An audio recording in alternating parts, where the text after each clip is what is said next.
Si vous décrochez des entretiens, félicitations, vous êtes en avance sur la courbe. Si vous n'obtenez pas d'offres, vous faites probablement des erreurs. Je suis là pour vous dire lesquelles. Salut!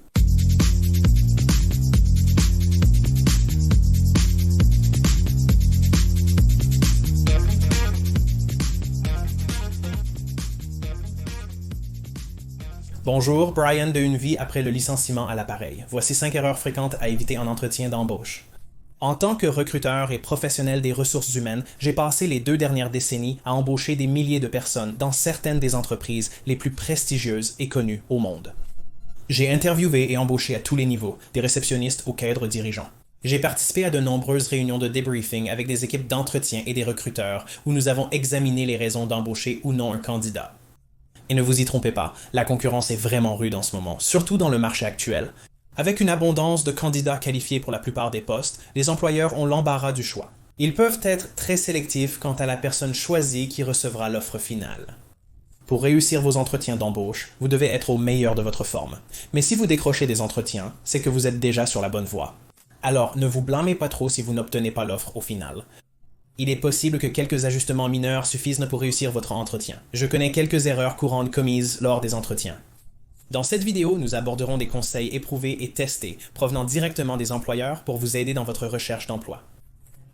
Pour réussir, prenez du recul et regardez objectivement ce que vous pourriez faire de travers. Identifiez vos faiblesses et corrigez-les. N'oubliez pas, vous êtes sur la bonne voie. Quelques ajustements sont nécessaires pour vous faire franchir la ligne d'arrivée. Si vous cherchez plus d'informations sur la façon d'obtenir l'emploi de vos rêves, j'ai un site web qui s'appelle lifeafterlayoff.com et il regorge de très bonnes informations. J'ai également un cours intitulé The Ultimate Layoff Bootcamp. Il vise à décrocher l'emploi de vos rêves, que vous ayez été licencié ou non. Il vous guide vraiment, en tant qu'initié, à travers tout le processus de recrutement.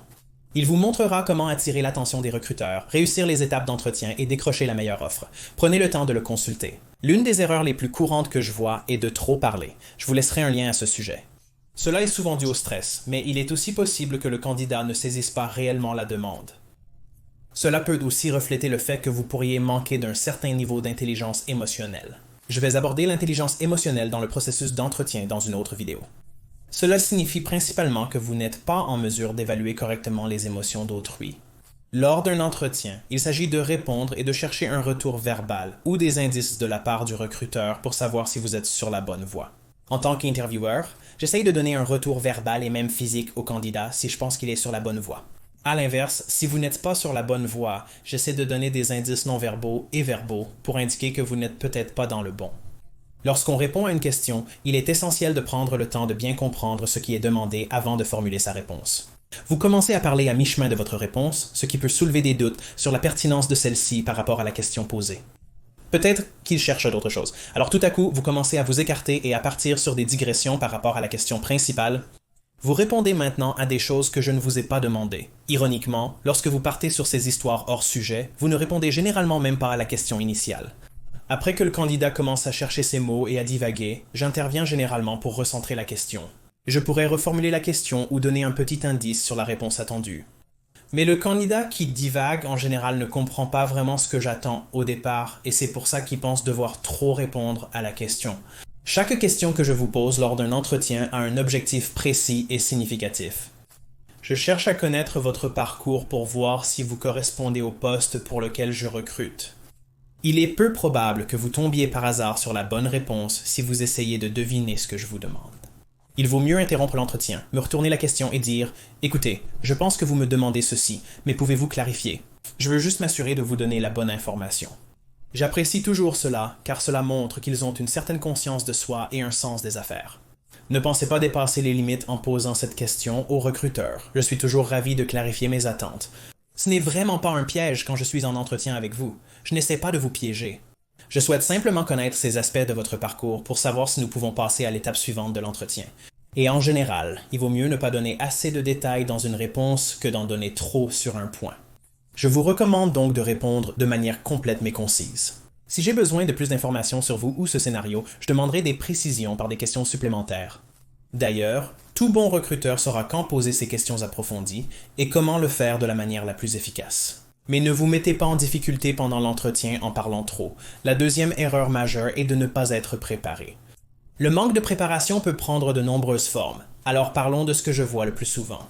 Si vous vous présentez à l'entretien sans avoir lu la description du poste, sans avoir visité le site web, sans même connaître mon nom, il y a de fortes chances que vous ne fassiez pas une très bonne première impression. Cela montre que vous ne prenez pas au sérieux le poste, votre carrière, et certainement pas mon opportunité. Si vous passez à l'étape suivante de l'entretien, les mêmes règles s'appliquent. Si vous vous présentez à cet entretien qui se déroule généralement avec le responsable du recrutement et que vous ne connaissez pas son nom, que vous ne connaissez pas l'entreprise pour laquelle vous postulez et que vous ne savez rien du poste pour lequel vous passez l'entretien, cela donnera une très mauvaise image non seulement de vous, mais aussi de moi en tant que recruteur. Ils vont penser que je leur ai envoyé un candidat mal préparé et se demanderont si je vous ai même parlé. Vous n'obtiendrez presque jamais le poste si vous vous présentez complètement non préparé à l'entretien.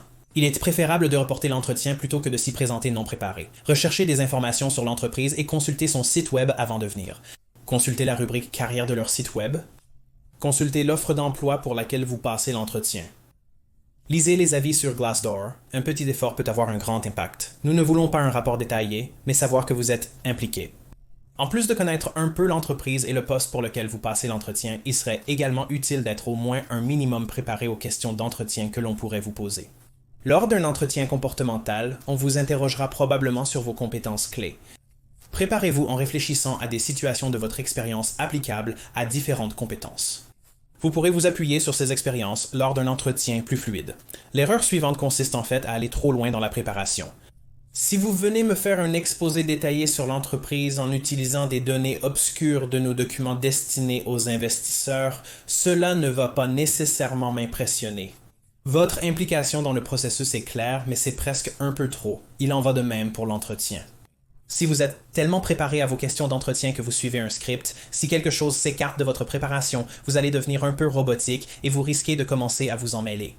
Plus cela arrive, plus vous serez nerveux et comme un cerf pris dans les phares. Vous semblerez alors trop nerveux et pas authentique.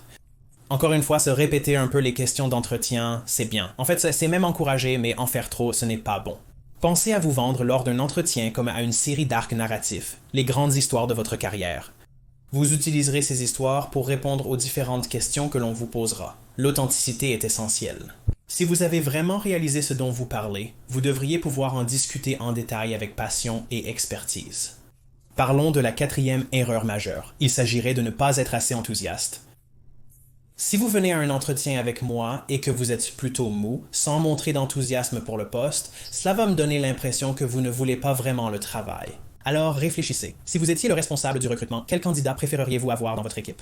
Quelqu'un qui est arrivé énergique et enthousiaste à propos de l'opportunité ou quelqu'un qui a semblé ennuyé et désintéressé pendant l'entretien? Une bonne préparation à l'entretien est cruciale, mais l'enthousiasme est tout aussi important aux yeux des recruteurs. Ils veulent cet enthousiasme dans leur équipe parce qu'il est contagieux. Ils veulent être entourés de personnes positives, dynamiques et prêtes à travailler. Si vous êtes introverti et que cela ne vous vient pas naturellement, pratiquez-le. Placez-vous devant un miroir et travaillez votre niveau d'énergie.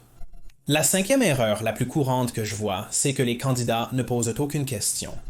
Si vous avez passé tout le processus d'entretien, rencontré différents acteurs clés de l'entreprise, vu votre responsable du recrutement sans poser de questions sur la façon dont votre rôle contribue au succès du service ou sur les détails des objectifs sur lesquels vous allez travailler, on va vous percevoir comme quelqu'un qui n'est pas impliqué. N'oubliez pas que l'entretien est une interaction bilatérale. Vous devez évaluer l'entreprise autant qu'elle vous évalue. Si vous êtes passionné par votre carrière, soyez très sélectif dans les postes que vous acceptez.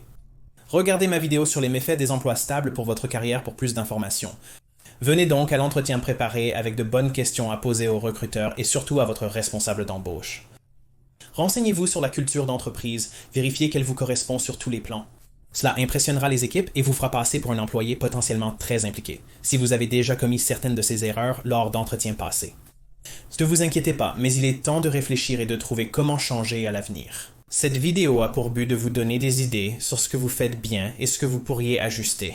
Avec un peu de stratégie et de planification, vous pouvez enfin décrocher le poste de vos rêves. Si cette vidéo vous a plu, n'oubliez pas de liker et de vous abonner. J'ai encore beaucoup de contenu à venir et je publierai des vidéos chaque semaine. Merci d'avoir regardé. À la prochaine.